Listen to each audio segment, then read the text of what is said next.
નમસ્કાર દર્શક મિત્રો, આરોગ્ય તનનું અને મનનું બુધવારનો દિવસ તમારા સ્વાસ્થ્યને સમર્પિત છે. ગુજરાત સમાચાર ટેલિવિઝનના દર્શકો માત્ર માહિતીસભર કાર્યક્રમો જ જુએ એટલું નહીં, પણ શરીર માધ્યમ ખલુ ધર્મ સાધનમ, શરીર અને સ્વસ્થ શરીર એ જ બધા ધર્મ સાધવા માટેનું માધ્યમ છે. એ ઉક્તિને અનુસરીને ચુસ્ત દુરસ્ત રહે, તંદુરસ્તીપૂર્ણ જીવન જીવે, આનંદ અને ઉલ્લાસ વચ્ચે પોતાનો સમય પસાર કરે, એ હેતુથી અમે દર બુધવારે જે ડોક્ટરોની એપોઇન્ટમેન્ટ લેવા માટે લાઇનમાં ઊભા રહેવું પડે અને સામાન્ય રીતે લગભગ એક યા બીજી રીતે આપણને ક્યાંક ને ક્યાંક આ રોગોના સપાટામાં આવતા હોઈએ, એવા રોગો વિશે ચર્ચા અને સભાનતા ઊભી કરવાનો અમારો આ સભાનતાપૂર્વકનો પ્રયાસ છે. ક્યારેક એવું બન્યું હશે તમારા જીવનમાં કે ખબર ના પડે, શરીરે એકદમ ખંજવાળ ઉપડી હોય. ક્યારેક એવું બન્યું હશે ખબર ના પડે અને આંખો સૂજી ગઈ હોય. ક્યારેક મકોડી કે કીડી કરડે અને એના કારણે આખો પગ થાંભલા જેવો થઈ જાય. આ સિવાય પણ અનેક કારણોસર તમે અમુક પ્રકારનું કપડું પહેરો, અમુક પ્રકારનો ખોરાક ખાઓ, તમને શરીરમાં ક્યાંક ને ક્યાંક વિકૃતિ ઊભી થતી હોય તે પ્રકારનો અનુભવ થાય. ડોક્ટરો આને એલર્જી કહે છે. 21મી સદીમાં અત્યારે શહેરીકરણ, પ્રદૂષણયુક્ત વાતાવરણ, હવામાનમાં થતા અચાનક ફેરફાર, વધારે પડતા પ્રસાધનોનો ઉપયોગ, ધૂમ્રપાન, ઠંડા પીણા અને ફાસ્ટ ફૂડનો બેફામ ઉપયોગ, આ બધા જ એલર્જીના કારણો છે. એલર્જીની સાથોસાથ પ્રદૂષિત વાતાવરણને કારણે ફેફસા અને શ્વાસનળી ઉપર પણ અસર થાય અને જેને આપણે દમ કહીએ છીએ, અંગ્રેજીમાં જેને અસ્થમા કહેવાય છે, અતિ પીડાકારક રોગના તમે શિકાર બનો. આ પરિસ્થિતિનું નિર્માણ થતું હોય છે. શિયાળો આવે ત્યારે તો દમના દર્દીઓ માટે જીવવું અકારું થઈ જાય તે પ્રકારની પરિસ્થિતિનું નિર્માણ થતું હોય છે. ખેતરમાં ખડા લેવાય અથવા તો પાક ઊભો હોય ને જેને પોલન કહેવાય, પરાગ રજ, એ ઉડે અથવા ભૂસી ઉડે, એના કારણે જે આ જંતુઓ છે તેનું વહન થાય અને દમના દર્દીઓ માટે પ્રદૂષણ અને આ પ્રકારના વાતાવરણને પ્રદૂષિત કરતા પદાર્થો હાનિકારક પરિસ્થિતિનું નિર્માણ કરે. દમ અને એલર્જી એક એવો રોગ છે જેને યોગ્ય સારવારથી સંપૂર્ણ નિયંત્રણમાં રાખી શકાય, એ વાત હવે પ્રસ્થાપિત થઈ છે. આપણે આજે ચર્ચા કરી છે એલર્જી અને અસ્થમા એટલે કે દમની. પ્રશ્ન એ થાય, એલર્જી એટલે શું? એલર્જીની વ્યાખ્યા કરવી હોય તો એવું કહી શકાય કે એ એક એવો રોગ છે જેનું નિદાન મુશ્કેલ છે, જેના કારણોનું નિદાન મુશ્કેલ છે, પણ એ નિદાન થયા પછી એની સારવાર તો એથી પણ વધુ મુશ્કેલ છે. આપણું શરીર, તેમાં પ્રવેશતા વિવિધ રજકણો, બાહ્ય તત્વો, વિવિધ બેક્ટેરિયા, વાયરસ વગેરે સામે રક્ષણ તંત્ર ધરાવે છે. જ્યારે કોઈ પરાગરજ કે ધૂળના રજકણ આપણા શરીરમાં શ્વાસ વાટે શ્વસન નળીના સંપર્કમાં આવે ત્યારે આ કોષોમાં પ્રતિસાદ રૂપે એન્ટીબોડીઝ ઉત્પન્ન થાય છે, જેને એલર્જી તરીકે ઓળખવામાં આવે છે. સાદા શબ્દોમાં કહીએ તો શરીર જે વસ્તુને સહન કરી શકતું નથી અને તેની પ્રતિક્રિયા રૂપે જે શારીરિક તકલીફ ઉદ્ભવે છે તેને ડોક્ટરો એલર્જી તરીકે ઓળખે છે. આપણે ક્યારેક આ પ્રકારના શરીર પર ચકામા ઉપસે ત્યારે એને શિળસ તરીકે ઓળખીએ છીએ અને અડાણા છાણાની રાખ ચોપડવાથી આ રોગ બેસી જાય એવી માન્યતા અને એ પ્રકારનો ઉપચાર આજે પણ ગામડામાં શિળસ એટલે કે રેશિસ નીકળે ત્યારે થાય છે. શરીર બહારના તત્વોનો નાશ કરવા આપણા શરીરમાં લશ્કર જેવું રોગ પ્રતિરોધક તંત્ર ઊભું છે. શ્વેતકણો તેના સૈનિકો છે શરીર માટે તે ઉજાગરા કરે છે. શરીરમાં પ્રવેશ કરતા અનિચ્છનીય અને જોખમી પદાર્થો અને રોગના જંતુઓ સામે તેઓ લડે છે અને તેનો નાશ કરી શરીરને બચાવે છે. આ બચાવ કાર્ય અતિ આવશ્યક કહેવાય, પરંતુ શરીરમાં પ્રવેશતા કેટલાક નિરુપદ્રવી પદાર્થો સામે પણ એનો કચ્છર ગાણ વાળવાનો આવેશ આ આપણા શરીરની ખો કાઢી નાખે છે. આવું થાય ત્યારે અતિરેક થયો કહેવાય. તેથી શરીરમાં ઉથલપાથલ મચી જાય છે. આમ રોગ પ્રતિકારક તંત્રનો નિરુપદ્રવી પદાર્થો સામે જરૂર કરતાં વધારે બળપ્રયોગ અને તેના પરિણામ સ્વરૂપ પેદા થતી પરિસ્થિતિ એટલે પણ એલર્જી કહી શકાય. એલર્જીના જુદા જુદા પ્રકાર છે. શરદી, ખાંસી આવવી, દમ, આંખોમાં લાલ થવી, આજુબાજુ પાંપણ સૂજી જવી, પાણી નીકળવું, ચામડીમાં ખંજવાળ આવવી, ખરજવું, ચામડી લાલ થવી, કેટલીક દવાઓ લેવાથી એનું રિએક્શન આવે. આ બધી ભાષાને સાદી ભાષામાં એલર્જી તરીકે ઓળખી શકાય. શરીર જુદી જુદી વસ્તુઓ સાથે જુદી જુદી રીતે એની પ્રતિક્રિયા આપે છે અને એલર્જી એ શરીરનો આ એક પ્રકારની પ્રતિક્રિયા છે. આથી વિરુદ્ધ અસ્થમા એટલે કે દમ એ ગ્રીક શબ્દ છે. એનો મતલબ દમ એટલે શ્વાસમાં લેવામાં પડતી તકલીફ અથવા મોંથી શ્વાસ લેવો એવો થાય છે.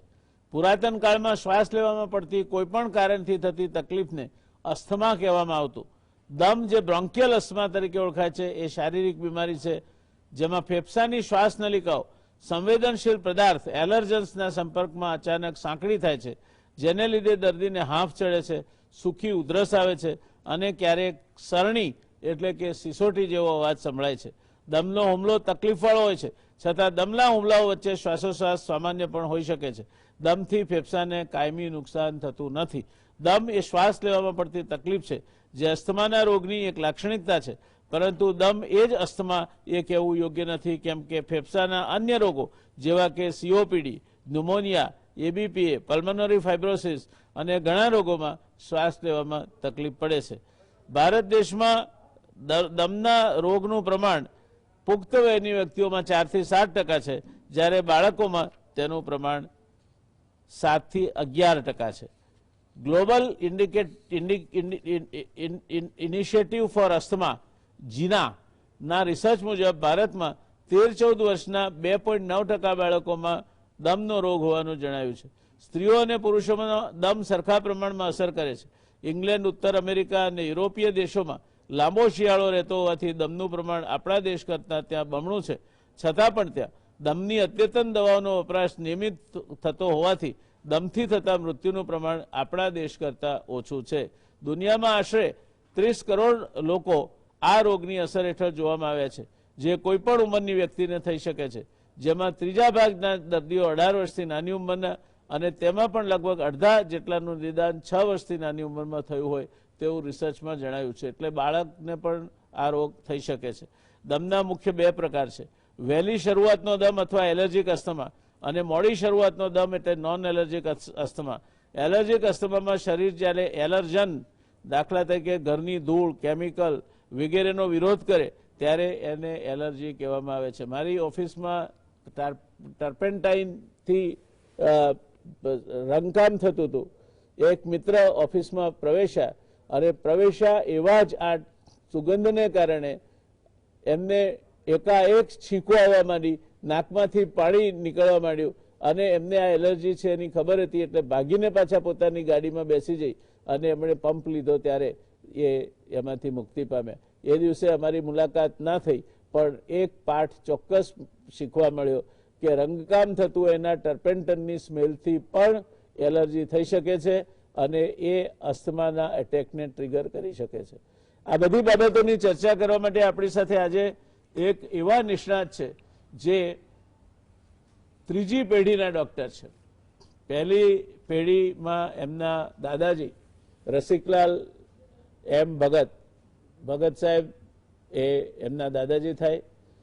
બીજી પેઢીએ ગૌતમભાઈ ભગત, જાણીતા ચેસ્ટ ફિઝિશિયન, એલર્જી નિષ્ણાત અને એક અત્યંત સૌમ્ય વ્યક્તિત્વ, આજે પણ બિલકુલ યુવાન જેવી તાજગીથી પોતાના કામમાં રત એવા એક ખૂબ નિષ્ણાત ડૉક્ટર રાજ ભગત એ એમના દીકરા છે.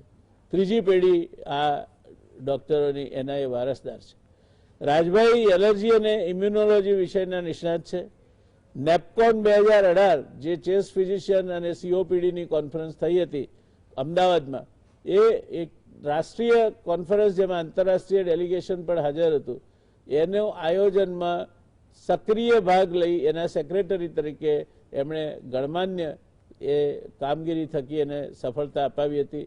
ડૉક્ટર રાજેશભાઈ સોલંકી અને રાજભાઈ ભગત, રાજ અને રાજેશની આ જોડીએ આ કોન્ફરન્સને અત્યંત સફળ બનાવી. એટલું જ નહીં પણ ગુજરાતમાં આ પ્રકારની રાષ્ટ્રીય કોન્ફરન્સ યોજાઈ અને જે ડૉક્ટરો અહીંયા ભેગા થયા હતા દેશ અને દેશ બહારથી, એ ખૂબ સારી છાપ સાથે અહીંથી વિદાય થયા. એવી જ એલર્જી 2008 કોન્ફરન્સના પર રાજભાઈ સેક્રેટરી હતા. રાજભાઈ, સ્વાગત છે આપનું અમારા શોમાં, સ્વાસ્થ્ય તનનું અને મનનું. અને આજે આપની સાથે અમારે ચર્ચા કરવી છે એલર્જી અને અસ્થમા વિશે. તો આ એલર્જી શું છે, એલર્જી એટલે શું? આમ સામાન્ય માણસને સમજ આપવી હોય અથવા તો આપને નિદાન કરવું હોય તો એલર્જી એટલે કઈ જાતની પરિસ્થિતિને એલર્જી કહો છો આપ? જી સાહેબ, આપે જેમ જણાવ્યું કે એલર્જી એટલે શરીરને અનુરૂપ નથી તેવા તત્વો જ્યારે શરીરના સંપર્કમાં આવે ત્યારે શરીર એની સાથે એબનોર્મલ રિએક્ટ કરે છે. આ જે રિએક્શન થાય તેના લીધે અમુક પ્રકારના એન્ટીબોડીઝ જનરેટ થાય છે અને એ એન્ટીબોડીઝ એની સાથે અમુક સ્પેસિફિક સેલ્સ લાઈક માસ સેલ એનાથી અમુક મીડિયેટર્સ રિલીઝ કરે છે. આ માસ સેલમાંથી રિલીઝ થતા મીડિયેટર્સ બધા સિમ્પટમ્સ આપે છે. એટલે કે જ્યારે બોડી કોઈપણ તત્વની સાથે એબનોર્મલ રિએક્શન કરે છે આને આપણે એલર્જી ગણીએ છીએ. એલર્જી ઘણા બધા તત્વોથી થઈ શકે છે. ઘણા એમાં એલર્જન છે અને ઘણા એમાં ઇરિટન્ટ છે. જો આપણે ગણીએ કે એલર્જન એમાં હોય તો વાતાવરણના એલર્જન, અને વાતાવરણમાં પણ આપણે ગણીએ તો ઘરની અંદર આવેલા અમુક એલર્જન છે, ઘરની બહાર આવેલા એલર્જન છે. તો એ ઇન્ડોર અને આઉટડોર એલર્જન. આ અત્યારે હું એટલા માટે કહી રહ્યો છું કે તે નિદાન માટે અત્યંત ઉપયોગી છે. કારણ કે એલર્જીનું નિદાન મોટા ભાગે જે વાર્તાલાપ અથવા હિસ્ટ્રીથી થાય છે.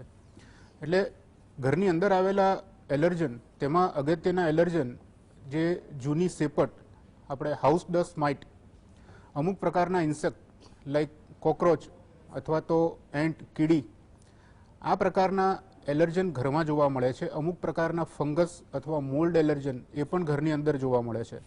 જ્યારે આપણે ઘરની બહાર જઈએ તો બહાર અમુક ચોક્કસ પ્રકારની વનસ્પતિની પરાગ, અમુક પ્રકારની ધૂળ, આ જ્યારે સંપર્કમાં આવે ત્યારે તેનાથી તકલીફ થતી હોય છે, જે આઉટડોર એલર્જન કહેવાય છે. હવે સામાન્ય રીતે જ્યારે પણ સામાન્ય માણસ કહે કે મને ધૂળની એલર્જી છે, તો એ શું ધૂળની એલર્જી છે? તો હા અને ના. કારણ કે એ ધૂળના સંપર્કથી થાય છે, પણ ધૂળની અંદર આવેલા સ્પેસિફિક એલર્જનના લીધે આ તકલીફ ઉદ્ભવે છે. જો ઘરની અંદર હોય તો આપણે ઇન્ડોર એલર્જન માટે જોવું જોઈએ, અને ઘરની બહાર હોય તો આઉટડોર એલર્જન માટે. બીજા અમુક ખોરાકના લીધે થતી એલર્જીસ, અમુક ચોક્કસ પ્રકારના ખોરાક લેવાથી તકલીફ ઉદ્ભવી, જેમાં શરીર રિએક્ટ કરે છે અને એનાથી ઘણીવાર ખંજવાળ આવવી, ધીમા થવા, સોજા આવવા, ઇવન શ્વાસ ચડવો, અને ગંભીર વખતે કોઈ વાર સિરિયસ રિએક્શન આવવા, જેમાં શરીરની નિયંત્રિત કરતી સિસ્ટમ ફેલ કરી નાખે. અથવા બહારની બાજુ ઇન્સેક્ટ્સ આપણે જોઈએ છીએ કે જેમાં મધમાખી, જે પણ એક અલગ પ્રકારનું એલર્જન છે. તો આ ઘણા બધા અલગ અલગ પ્રકારના એલર્જન આપણે જે જોઈ રહ્યા છીએ, અને એનાથી શરીર ઉપર ઉદ્ભવતી પ્રક્રિયા, આ આપણા માટે કહી શકાય સાદી રીતે કે એલર્જી. દર્શક મિત્રો, આનો અર્થ એ થયો કે આપણને ઘણીવાર આપણે નહીં વાત કરીએ છીએ કે અમુક માણસને સાથે મળવું નથી, મને યાર એની એલર્જી છે. એલર્જી એટલે અણગમો. બહુ સરળ ભાષામાં વાત કરીએ તો શરીરને કેટલાક તત્વોનો અણગમો હોય, અને એ તત્વો શરીરમાં જાય ત્યારે શરીર એના સામે એક પ્રકારની પ્રતિક્રિયા આપે. એ પ્રતિક્રિયાને એલર્જી કહેવાય. હવે તમે ઘણીવાર કહેતા હશો કે મને આ માણસની એલર્જી છે, તો તમને આ સમજવામાં સરળ પડશે કે શરીરમાં ધૂળના રજકણ જાય અને ધૂળના રજકણ શરીરને નહીં માફક આવતા હોય, નહીં એના તંત્ર સાથે બંધબેસતા હોય, તો એને પ્રતિક્રિયા આપશે. શરીરમાં કોઈ અમુક પ્રકારની ધૂળ, માઇટ અથવા તો પોલન, આવા બધા વસ્તુઓ જેને પરાગ કહીએ છીએ આપણે, આ બધી વસ્તુઓ જાય.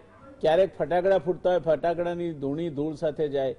આ બધા જ કારણોથી એલર્જી થઈ શકે છે. પણ રાજભાઈ, એલર્જી થાય એટલે થાય શું? આ તમે કહ્યું કે એલર્જી થઈ શકે, કઈ રીતે ખબર પડે એલર્જી થાય એટલે શું થાય? અચ્છા, એટલે એલર્જીના જે ચિહ્નો, તો એ આપણને જે શારીરિક કઈ શરીરની સિસ્ટમ એમાં અફેક્ટ થાય છે એ પ્રમાણે. ધારો કે જો ચામડી ઉપર એની ઇફેક્ટ હોય તો ખંજવાળ આવે, ઢીમા થઈ જાય, સોજા આવે, આંખ સૂજી જાય, હોઠ સૂજી જાય.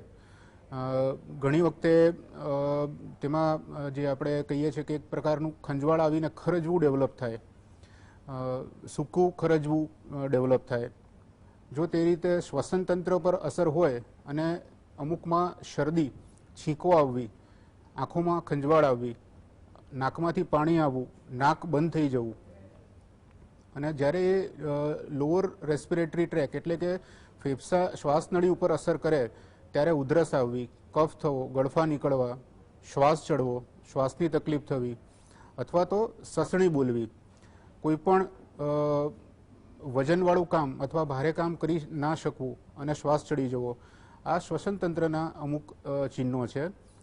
જો આંખ ઉપર અસર થાય તો આંખો લાલ થઈ જાય છે, આંખોમાંથી પાણી આવે છે, આંખોમાંથી લાલાશ પકડાઈ જાય છે. અને આ જ્યારે પણ આપ જુઓ છો કે આ બધા ચિહ્નો આપણને પહેલી વખતે ઘણી વખતે ખબર પડતી નથી પેશન્ટ્સને કે આજે શરદી થઈ. ધારો કે આજે ફેબ્રુઆરી મહિનામાં શરદી થઈ છે, 15 દિવસ દવા લીધી, મટી ગઈ, પછી બીજી ફેબ્રુઆરી આવશે, એ વખતે ફરી વખતે શરદી થઈ અને થોડી ખાંસી થઈ, એ કદાચ 15 દિવસના બદલે મહિનામાં મટી ગઈ. પણ જ્યારે 3 ફેબ્રુઆરી આવશે ત્યારે અને બીજા મહિને, એમાં ચોક્કસ સમયે શરદી, ખાંસી, ઉધરસ, આંખોની તકલીફ અને બીજી સિઝનમાં થતી ડેવલપ આગળ વધતી એલર્જી. તો આ ચોક્કસ પ્રકારે ચોક્કસ સમયે થતી એલર્જી છે જેને સિઝનલ એલર્જી કહેવાય. અને સિઝનલ એલર્જી ધીમે ધીમે આગળ વધીને બીજી સિઝન અને ત્રીજી સિઝન કરે છે. 1માંથી 2 અને 2માંથી 4 અને 4માંથી 8 એલર્જન ઊભા કરે છે, જેને એલર્જી માર્ચ કહીએ છીએ. કારણ કે એલર્જીની તાસીર છે કે એલર્જન એક હોય એ એક વખતે તમને હેરાન કરશે, થોડા વખત પછી એમાંથી 2 એલર્જન ઊભા થશે, 2ના 4 થશે, 8 થશે, 10 થશે. સિઝન પહેલાં માત્ર શિયાળો હતો, પણ હવે શિયાળાની સાથે ઉનાળો અથવા ચોમાસું આવશે અને પછી 12 મહિના પેશન્ટને તકલીફ ચાલુ થશે. તો આ એલર્જી માર્ચ છે, આ ઘણી અગત્યની છે. અને શરૂઆતના સ્ટેજમાં જો એને નિદાન કરવામાં આવે અને સારી સારવાર કરવામાં આવે તો આને રોકી શકાય છે. તો આ ડિફરન્ટ અલગ અલગ લક્ષણો એલર્જીના જે જોવાઈ રહ્યા છે. રાયભાઈ, આપે બહુ સાચી વાત કરી કે જો એક વખતે થતી એલર્જી અમુક સિઝનમાં તમને છીંકો આવે, શરદી થાય, નાક ગળે, શીળસ નીકળે, એ જો ના રોકવામાં આવે તો પછી ધીરે ધીરે એક કરતાં બીજી સિઝનમાં પણ થશે, ત્રીજી સિઝનમાં પણ થશે અને પછી આખું વર્ષ ગમે ત્યારે થશે. એટલે આ એલર્જીને તમારે રોકવી જોઈએ. ભગત સાહેબે એવું કહ્યું કે આનું નિદાન વહેલું થાય અને એનો ઉપચાર થાય તો એને રોકી શકાય. તો મારે પૂછવું છે રાજભાઈ આપને કે આ નિદાન કઈ રીતે થાય? નિદાન વહેલું થાય એટલે એની નિદાનની પ્રક્રિયા શું છે અને એ નિદાન કરાવવા માટેની જાગૃતિ કોણે કેળવવી જોઈએ અને બીજા જે જનરલ પ્રેક્ટિશનર્સ છે અથવા ફિઝિશિયન્સ છે એમણે એલર્જીના આ વિષય અંગે શું કરવું જોઈએ? ચોક્કસ સાહેબ, આમાં જ્યારે દર્દી પહેલી વખતે ફેમિલી ફિઝિશિયન અથવા કન્સલ્ટન્ટ પાસે જાય છે ત્યારે આ સિમ્ટમ પહેલી વખતના હોય છે, જેને એલર્જીનું સ્ટેમ્પ કરવો ઘણો જ મુશ્કેલ છે. પરંતુ આ જ દર્દીને જો તમે જોશો તો એના ફેમિલીમાં એલર્જીની કોઈ માહિતી છે, હિસ્ટ્રી છે. સામાન્ય રીતે એવું જોવામાં આવ્યું છે કે જેને એલર્જીના લક્ષણો હોય તેવા બાળક અથવા કોઈ પેશન્ટ, એમાં જો એમના ફાધર મધર એ બંને બાજુ એટલે ફાધર બાજુ અથવા મધરની સાઈડ એલર્જીક લક્ષણો જોવામાં મળે તો એક પેરેન્ટ્સ ઇન્વોલ્વ હોય તો 30% તેમાં શક્યતા છે કે બાળકમાં એલર્જી આવશે. અને જો બંને બાજુ કોઈને કોઈ એલર્જીમાં આવી રહ્યા છે, હિસ્ટ્રી આપી રહ્યા છે, તો એમાં બાળકમાં એલર્જી આવવાની શક્યતા લગભગ 66% છે. તો ફેમિલીની આ હિસ્ટ્રી એ ઘણી અગત્યની છે. બીજું જે સિમ્ટમ્સ પેશન્ટ્સ આપે છે અને પર્ટિક્યુલર સિઝનમાં આપે છે, કારણ કે તમને શરદી ઉધરસ શરદી ઘણીવાર થાય, વાયરલ શરદી પણ થાય છે, એલર્જીક શરદી પણ થાય છે, અથવા ચેન્જ ઓફ ટેમ્પરેચર વાતાવરણ બદલાયું ને શરદી થાય છે, તો એ બધાને આપણે એલર્જી ગણીશું? તો ના. એ જ્યારે જ્યારે અમુક ચોક્કસ પ્રમાણની એલર્જી ચોક્કસ સમયગાળા દરમિયાન થાય છે અને એના ચોક્કસ લક્ષણો છે, તો એને ડેફિનેટલી પિનપોઇન્ટ કરી શકાય કે આ એલર્જીક લક્ષણો છે. જેમ કે ગુજરાતમાં કણજી, જેના લાંબા વૃક્ષ થાય છે, પીળાશ પડતા સફેદ ફૂલ થાય છે, અને આપણે વસંત ઋતુ કહીએ જે, તો એ વખતે એના પરાગ આવવાની સિઝન છે. એટલે લગભગ આપણે ગણીએ તો શિવરાત્રિથી હોળીનો સમય આ એટલો બધો કોમન સમય છે કે જ્યારે તમે જોશો તો 40થી 50% પોપ્યુલેશન ગુજરાતમાં કોક ને કોક શરદી, ખાંસી, નાકમાંથી પાણી, આંખો લાલ થવી, ખંજવાળ આવવી, ઇવન શરીરે ખંજવાળ આવવી, આ પ્રકારના સિમ્ટમ્સથી પરેશાન થયેલી હશે. હવે એ સિમ્ટમ્સમાં જ્યારે ફેમિલી હિસ્ટ્રી છે અને પહેલી કે બીજી સિઝન ઇન્વોલ્વ છે, તો આપણે સ્ટેમ્પ કરી શકાય કે આને એલર્જી હોવાની શક્યતા વધારે છે. અને એ વખતે જ્યારે બી તકલીફ છે ત્યારે ને ત્યારે એનું નિદાન કરવું કોઈ પણ પ્રકારની પદ્ધતિથી જરૂરી નથી, પણ એ વખતે દવા આપી એના સિમ્ટમ્સ અને ચિહ્નો એને કંટ્રોલ કરી તેમાંથી બહાર કાઢી અને સિઝન પત્યા પછી પણ આપણે એલર્જીનું નિદાન કરી શકાય છે, જે કન્ફર્મેશન છે. તો એલર્જીનું તમે કહીએ કે 70% નિદાન છે એ માત્ર હિસ્ટ્રી છે, અને એમાંથી 40% વસ્તુ તો પેશન્ટ જ તમને આપે છે કે મને આ વખતે થયું હતું, ગયા વર્ષે થયું હતું.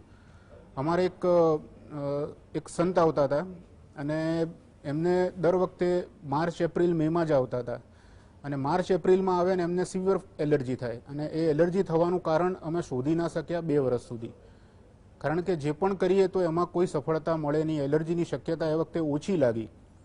પરંતુ 3જા વર્ષે અમારે એલર્જી ટેસ્ટ કર્યા અને એમાં એને લીમડાનો ટેસ્ટ બહુ જ પોઝિટિવ આવ્યો, અને અમે પૂછ્યું તમારી આગળ પાછળ લીમડા છે?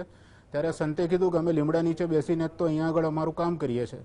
એટલે જ્યારે જ્યારે એ માર્ચ એપ્રિલમાં લીમડા નીચે જાય ત્યારે લીમડાનો મોર આવે, લીમડાની પરાગ આવે, અને પરાગ આવે એટલે એની સાથે તકલીફ કરે અને ત્યાંથી ઊભા થઈને દવાખાનામાં આવે.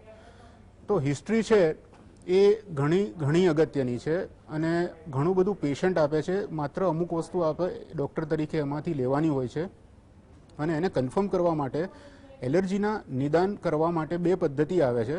એક છે ચામડીમાં ઉપર પ્રિક કરીને, એટલે કે સ્કિન પ્રિક, જે કોઈપણ પ્રકારની પેઇનફુલ કન્ડિશનવાળી નથી, સ્કિન પ્રિક ટેસ્ટ, અને બીજું છે તે બ્લડ ટેસ્ટ. બંને ટેસ્ટમાં સારામાં સારી પદ્ધતિ છે એ સ્કિન પ્રિક ટેસ્ટ છે, કારણ કે એની કોઈ વધારે કોસ્ટ નથી, એનાથી કોઈ સાઇડ ઇફેક્ટ નથી, અને નિદાન ઘણું પ્રોપર અને તરત મળી જાય છે 15 મિનિટમાં. બ્લડ ટેસ્ટથી કરી શકાય, જેમાં બહુ ઓછા એલર્જન અવેલેબલ છે બ્લડ ટેસ્ટ માટે. એ ઘણી કોસ્ટલી મેથડ છે એલર્જી નિદાન કરવા માટે, અને ચોક્કસ એલર્જન જ્યારે આપણને લાગે કે આ એલર્જન છે અને એના કોઈ સંભવિત વસ્તુ સ્કિન પ્રિકમાં અથવા હિસ્ટ્રીથી મેચ નથી થતી, એ સંજોગોમાં આપણે સ્પેસિફિક એલર્જન માટે જઈએ. આજે આપણે આ ચર્ચા આગળ વધારીશું. આ એલર્જી અંગેની જે માહિતી આપો છો, દર્શક મિત્રો, લીમડાના ઝાડ નીચે બેસે માણસ અને માદો પડે. હવે આ વસ્તુ તમે કલ્પી હતી? કણજો હોય, કણજાના ફૂલ આવે અને કણજાના ફૂલના કારણે માણસને એલર્જી થાય, આ વસ્તુ કલ્પી હતી? આ વસ્તુ એ આ રોગ છે, અને એને પારખવાની કળા પહેલી એ છે કે તમે તમારું પોતાનું નિરીક્ષણ કરો. મને કેમ થયું આવું, ક્યારે થયું, કયા કારણોથી થયું, શું પરિસ્થિતિ હતી, આ બધી વાત આપણે આગળ વધારીશું. રોકાઈશું અહીંયા એક નાનકડા કમર્શિયલ બ્રેક માટે. નમસ્કાર દર્શક મિત્રો, એલર્જી અને દમ એ ઘાતક તો બની શકે છે, પણ ઘણા બધા કિસ્સામાં ઘાતક કરતા પણ જેને કહેવાય કે અત્યંત હેરાનગતિ કરતા રોગો છે.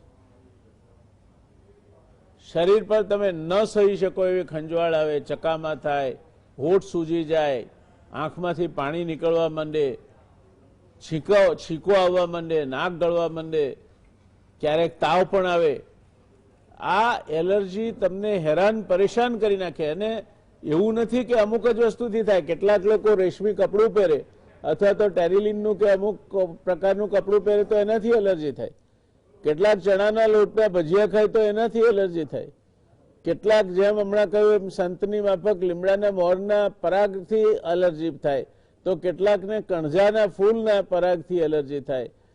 એલર્જી એલર્જી એલર્જી દરેક વસ્તુથી થઈ શકે. માણસે એલર્જી જુદી જુદી રીતે થઈ શકે, અને એટલે એલર્જીનું નિદાન અને એની ટ્રીટમેન્ટ કરવા માટે પહેલો વિષય છે તમે તમારી જાતે તમારું અવલોકન કરો કે મને ક્યારે આવું થાય છે. એ જેટલું ઝીણવટભર્યું અવલોકન કરશો, તમે ડૉક્ટર પાસે જશો, એટલું ડૉક્ટરને નિદાન કરવામાં સહુલિયત રહેશે, દવા કરવામાં પણ સહુલિયત રહેશે. રાજભાઈ, એલર્જીની વાત કરતા મારે આપને એ પૂછવું હતું કે એલર્જીના લક્ષણો ને વધારે એગ્રાવેટ કરે, એટલે વધારે વકરાવે, એવું માણસના પોતાની જીવન પદ્ધતિના કારણે બને ખરું? જી સાહેબ, આ બિલકુલ આવું શક્ય છે. અને એલર્જીથી થતા લક્ષણો, એ લક્ષણો અમુક % છે, પણ એ લક્ષણોને વધારવામાં બીજી ઘણી બધી વસ્તુ ફાળો ભજવે છે. અને એમાં આપ ગણો તો શરૂઆતથી એક ઇરેગ્યુલર ડાયટ એટલે અનિયમિત ખોરાકની એક પદ્ધતિ છે. અને એલર્જીના દર્દી માટે કહેવાય કે ખોરાક અમુક સમયે અમુક રીતે ખાવો અને અમુક પ્રકારનો ખાવો, પણ અનિયમિત ખોરાક આને તકલીફ વધારી શકે. પેટ એકદમ ભારે હોય તો શ્વાસની તકલીફ વધવાની છે, અને જ્યાં સુધી એ ડાયજેસ્ટ થઈને આગળ નહીં જાય ત્યાં સુધી ઊંઘ ડેફિનેટલી આવવાની નથી. એ જ રીતે એસિડિટી અથવા રિફ્લક્સ, એસિડ પાછો આવવો ગળામાં, ઇરિટેશન થવું, આનાથી પણ શ્વાસ વધી શકે. ઓબેસિટી, મેદસ્વીપણું, લેક ઓફ એક્સરસાઇઝ. અત્યારે એક્સરસાઇઝ અને યોગા વચ્ચે લોકડાઉન હતું તો બહુ સારી રીતે થતા હતા, પણ હવે પાછું બંધ થઈ ગયું. આ લેક ઓફ એક્સરસાઇઝ અને yoga that is very important, અને એના લીધે આ તકલીફ વધવામાં ઘણો અંશ આવી શકે છે. ઊંઘ એટલી જ જરૂરી છે. જો અપૂરતી ઊંઘ હોય, અનિયમિત ઊંઘ હોય, તો તેનાથી પણ આ લક્ષણો વધવાની પૂરેપૂરી શક્યતા છે.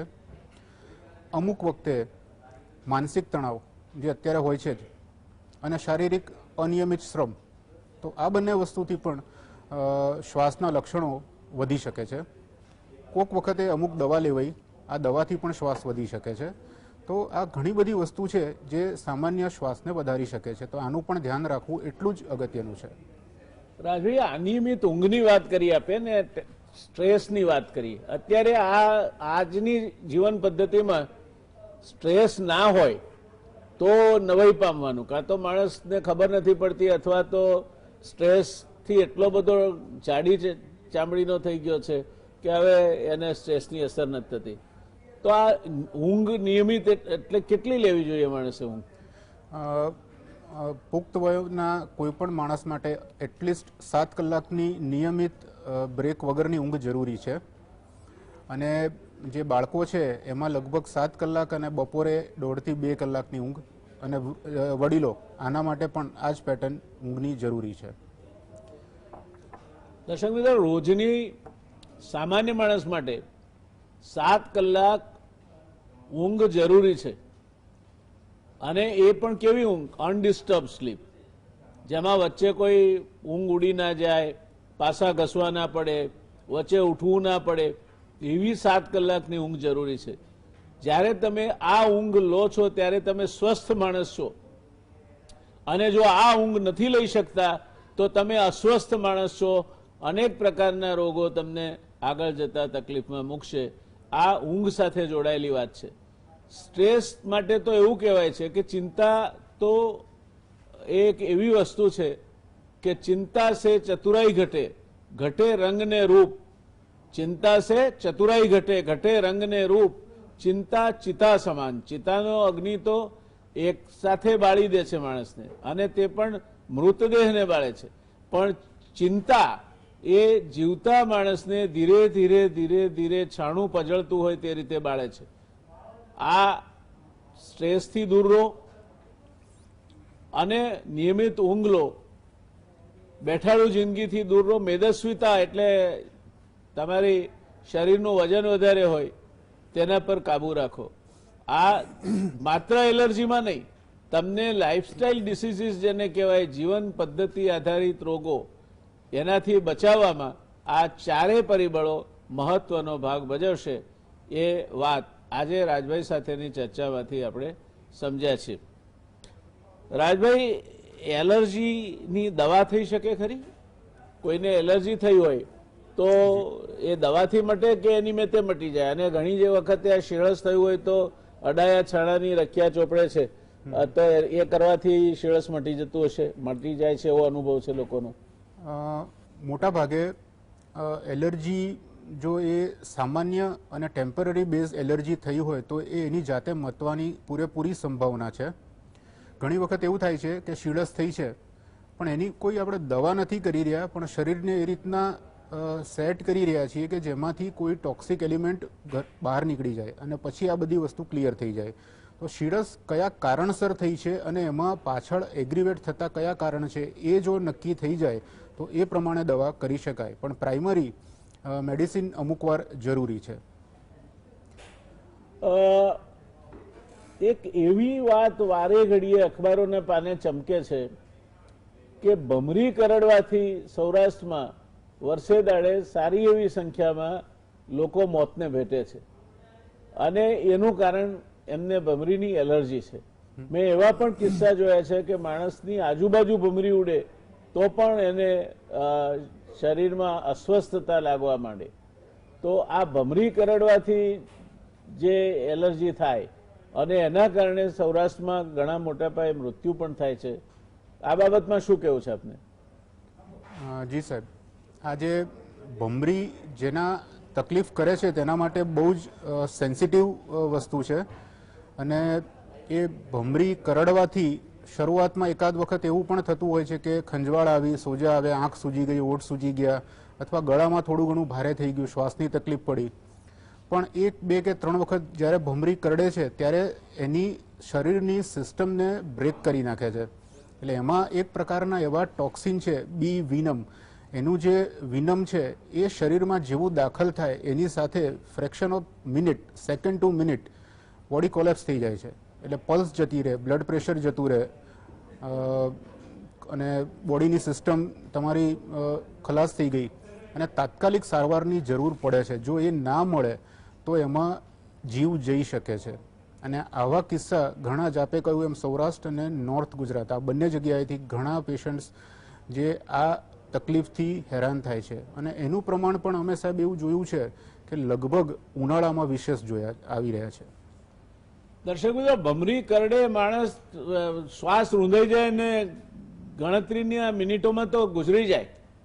આ પ્રકારની ભમરી કરડવાની એલર્જી એ ઉત્તર ગુજરાત અને સૌરાષ્ટ્રમાં અનેક મૃત્યુનું કારણ બને છે. ત્યારે રાજભાઈ, આ ભમરી કરડવાની એલર્જી સામે રક્ષણ આપતી કોઈ રસી ખરી?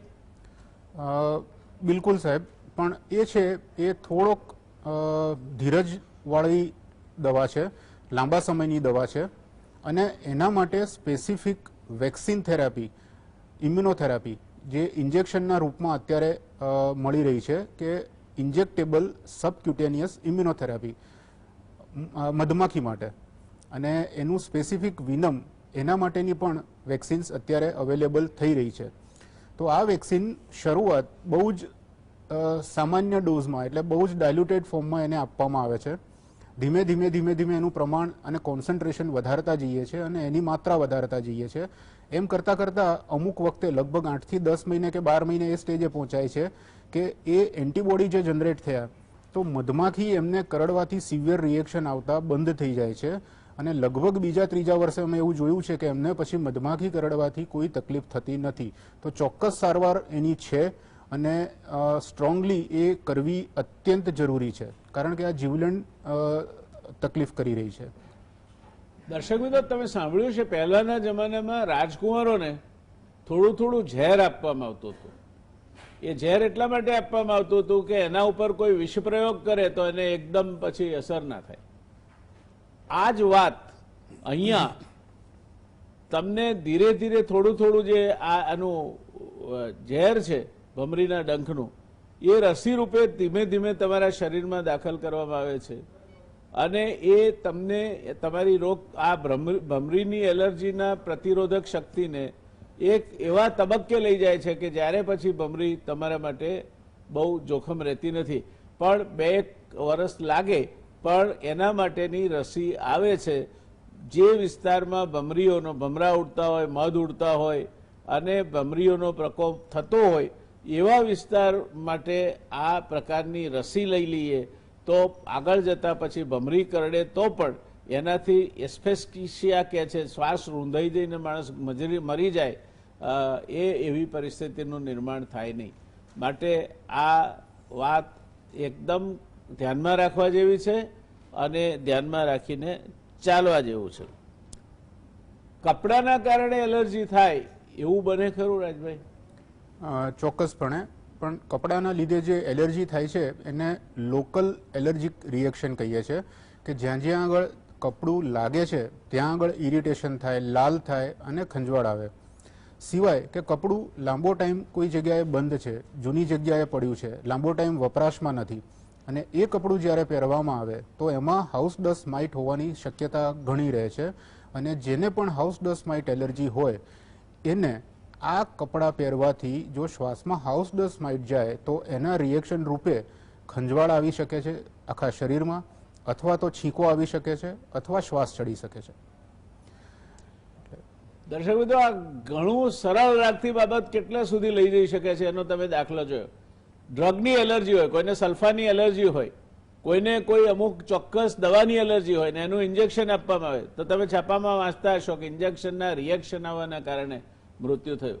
ત્યારે રાજભાઈ મારે પૂછવું છે, અત્યારે રસીકરણની ઝુંબેશ ચાલે છે અને આ રસીકરણની જે ઝુંબેશ ચાલે છે એમાં રસી લેનારને કોઈ રિએક્શન આવે અથવા તો એલર્જી એના કારણે ઊભી થાય એવી શક્યતા જુઓ છો?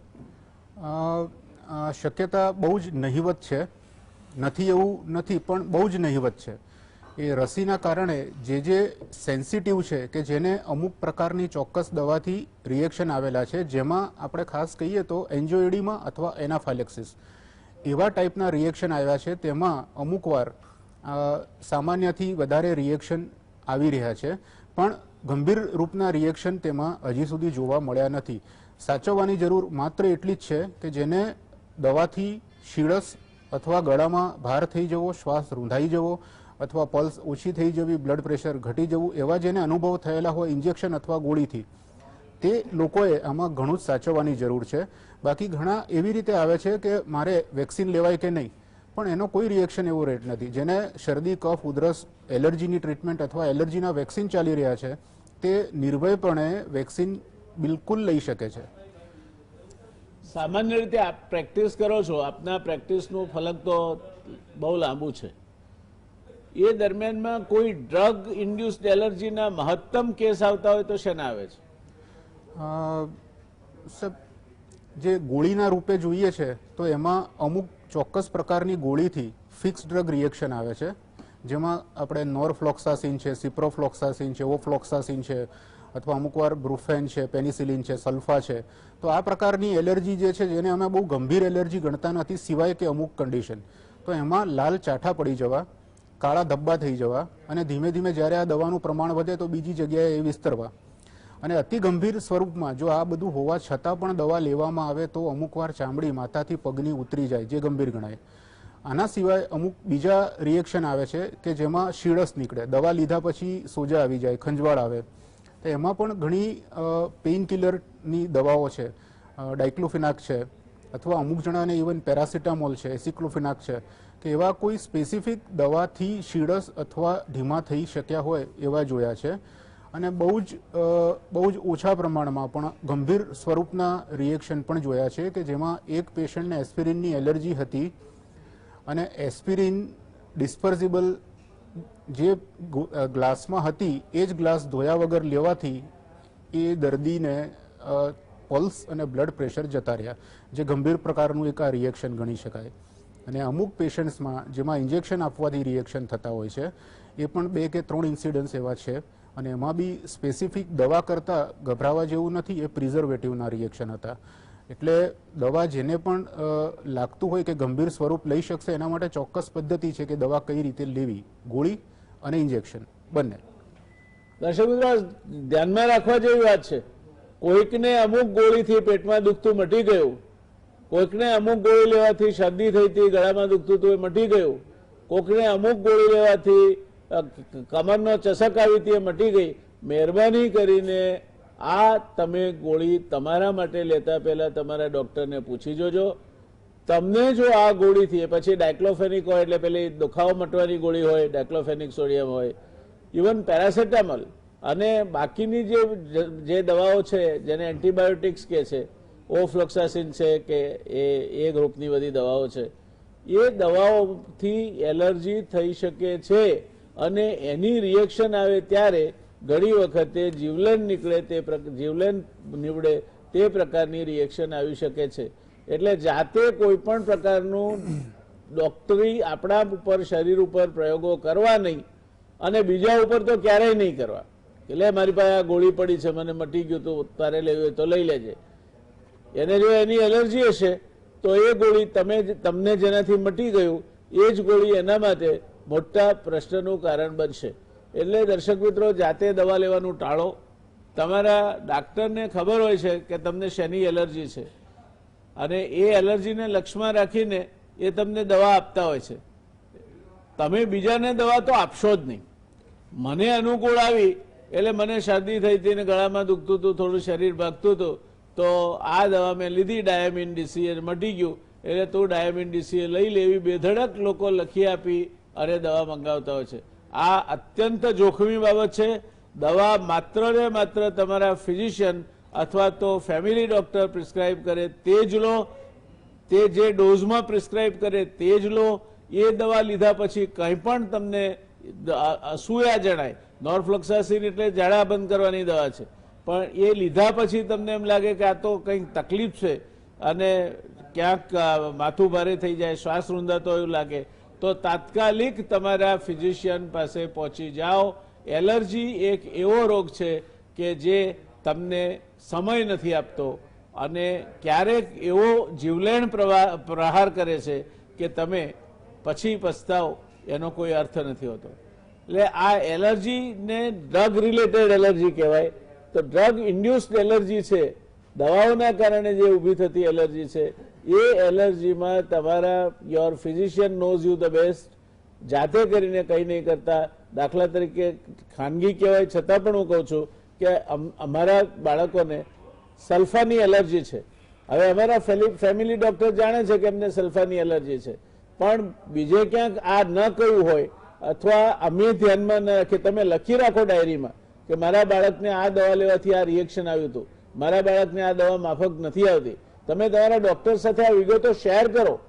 દવા જેટલી ખતરનાક વસ્તુ બીજી કોઈ નથી. એટલે એલર્જી બીજી બધી ભમરીથી થતી, પોલનથી થતી, માઇટથી થતી, ડસ્ટથી થતી, ધુમાડાથી થતી અનેક પ્રકારની એલર્જી છે, એનાથી દમ પણ થઈ શકે.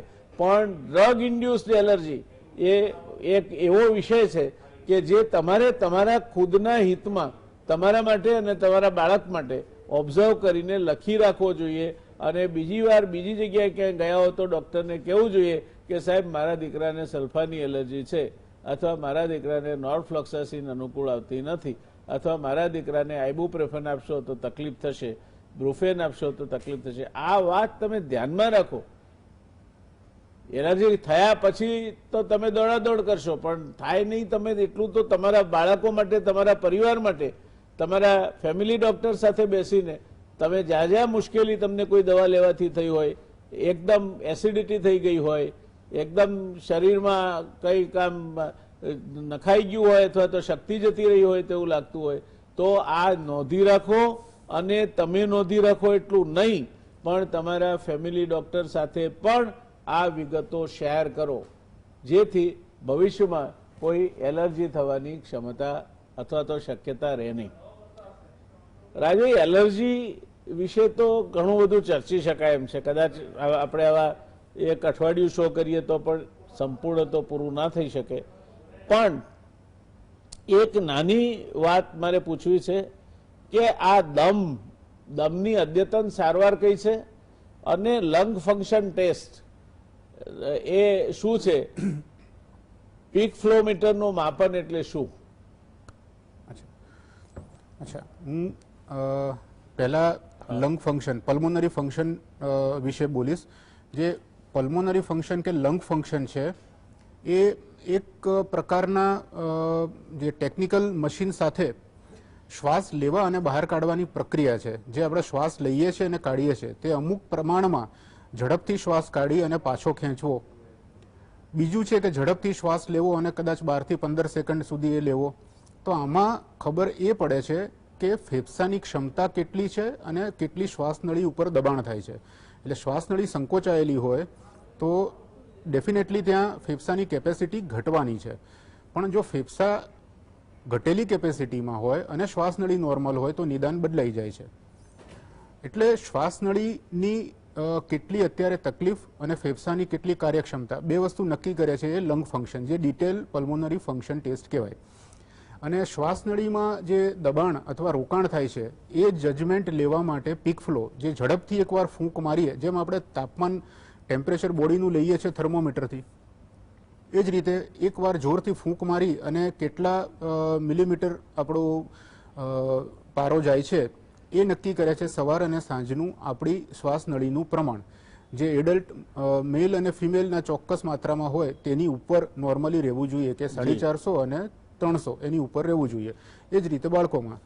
હવે દમ છે એ દમને બિલકુલ નિયંત્રિત કરી શકાય એવું છે. દમ એ એવો હઠીલો રોગ ભલે રહ્યો, પણ જો દમને પ્રોપરલી નિદાન કરવામાં આવે કે કયા કયા કારણસર દમ થાય છે તો ચોક્કસપણે તમે એને કંટ્રોલ કરી શકશો. અને જ્યારે કંટ્રોલ નથી થઈ શકતો ત્યારે ક્યાંક કંઈક વસ્તુ ખૂટી રહી છે, કે ક્યાં તો દવા બરાબર લેવાઈ નથી રહી, અથવા તો સમજાવાઈ નથી, અથવા તો કોઈ કારણ આપણે જોવાનું ચૂકી ગયા છીએ. એટલે જે પણ દવા આપીએ, ઇન્હેલર ઘણી આસાન પદ્ધતિ છે જેની આડઅસર બિલકુલ નથી. એ જ રીતે સામાન્ય પ્રમાણમાં દવા, ઇફ એસિડિટી છે તો એની દવા, કદાચ સ્ટ્રેસ છે, યોગા, મેડિટેશન, થોડી વ્યાયામ, એક્સરસાઇઝ, આ બધી વસ્તુ, મન પ્રફુલ્લિત રહે, નિયમિત ઊંઘ આવે, આ બધાનું ભેગું કરી અને આપણે જો એક સારી રીતની પદ્ધતિ પેશન્ટને આપીએ તો ડેફિનેટલી દમ કંટ્રોલ થઈ શકે છે અને ધીમે ધીમે દવા ઘટી શકે છે. હવે છેલ્લો પ્રશ્ન, દમનો હુમલો અટકાવવા શું કરવું અને દમના દર્દીઓએ પ્રવાસ સમયે શું સાવચેતી રાખવી અને કઈ દવા સાથે રાખવી એમણે? હા, એટલે સૌથી અગત્યની છે તે રેસ્ક્યુ મેડિસિન, એટલે કે તાત્કાલિક સારવારની દવા સાલ્બ્યુટામોલ ઇન્હેલર પંપ અથવા એની રોટોકેપ. એટલે આ જો સાથે હોય તો અચાનક થયેલો દમનો હુમલો એ નિવારી શકાય છે અને તેનાથી તાત્કાલિક સ્નાયુ ઢીલા પડી જાય અને રિલેક્સ થઈ જાય અને આગળ જતી તકલીફ તમે પૂરેપૂરી કંટ્રોલમાં કરી શકો છો અને ડૉક્ટર પાસે જવાનો પૂરતો સમય મળે છે જો જરૂર પડે તો. એટલે અસ્થાલિન ઇન્હેલર અથવા અસ્થાલિન રોટોકેપ આ સૌથી અગત્યની પ્રાઇમરી દવા. અસ્થાલિન ઇન્હેલર અથવા અસ્થાલિન રોટોપમ્પ એ દમના દર્દીઓએ પોતાની સાથે જ રાખવું, આ એમના માટે લાઈફ સેવિંગ ડિવાઇસ છે. અને રાજભાઈ, છેલ્લો પ્રશ્ન બાકી રહ્યો તે દમના દર્દીઓએ પ્રવાસ સમયે શું સાવચેતી રાખવી? પ્રવાસ સમયે એમની દવા નિયમિતપણે લેવી, વધુ પડતો શ્રમ ના કરવો, અને ત્રીજી વસ્તુ છે ખાવાની એમની પદ્ધતિ એ એમણે ત્યાં સાચવવી. અનિયમિત ખાવાનું લેવું, અથવા તો કદાચ એસિડિક ખાધું, અથવા તો કોઈ વધારે ખવાઈ ગયું, કોઈ વાર સ્ટ્રેસ થઈ ગયું, આ બધી વસ્તુને કંટ્રોલ કરે અને નિયમિત દવા લે. હાઈ એટીટ્યુડમાં જતા હોય તો જોડે ઇન્હેલર દવા પંપ જોડે લઈને જાય.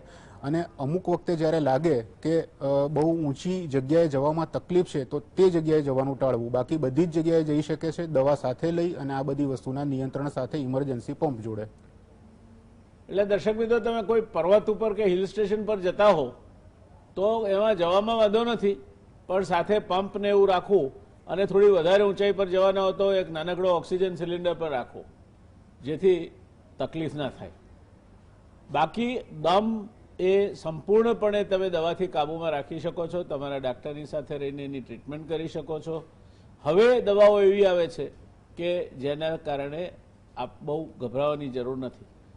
ઠંડા જે દેશો છે યુરોપ ને ત્યાં બધે પણ દમનો રોગ બહુ થાય છે, પણ દવાઓ એટલી સારી છે કે હવે ત્યાં પણ એના કારણે મૃત્યુ થતા નથી. હજુ આપણા ત્યાં એ સ્થિતિ આવી નથી.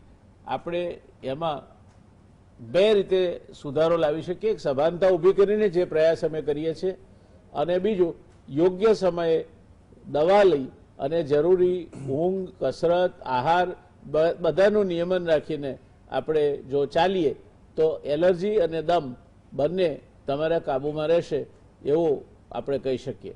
રાજભાઈ, ખૂબ સરસ ચર્ચા થઈ. દમ અને એલર્જી વિશે આપે જે માહિતી આપી અત્યંત ઉપયોગી છે.